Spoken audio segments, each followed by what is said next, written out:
Alors aujourd'hui j'aimerais vous parler de l'akasha et de l'intuition.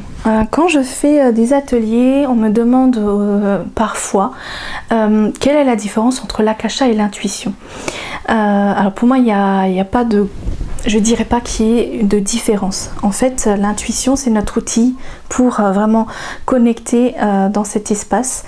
Et cette intuition, on l'utilise nos sensations extrasensorielles, nos perceptions extrasensorielles pour vraiment capter, comme on dit, l'intuition et ces messages qui sont autour de nous, que notre âme peut nous envoyer, qu'on peut capter avec nos guides.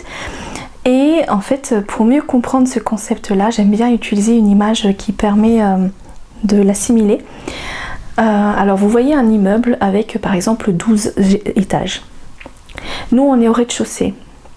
L'intuition, on va dire qu'il est au premier étage, donc il a un point de vue un peu plus élevé et il nous envoie des informations que nous captons avec notre champ de perception subtile en fonction de son point de vue à lui. Donc il nous envoie des informations en fonction du point de vue du premier étage pour nous dire il se joue ça, il se joue ça, et il nous envoie des informations.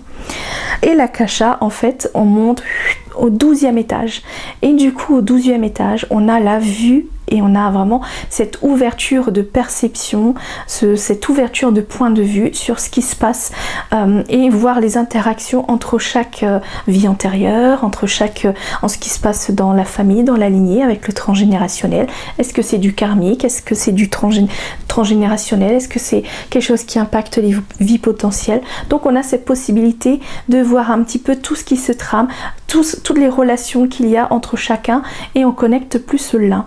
Et du coup, c'est comprendre que même en étant élevé dans cet espace-là, du coup, on utilise nos perceptions extrasensorielles pour capter ce qui se passe, les informations qui nous viennent au niveau de cet akasha qui nous envoie cette vision extra large de ce qui se passe dans les différentes lignes de temps et dans ce champ quantique.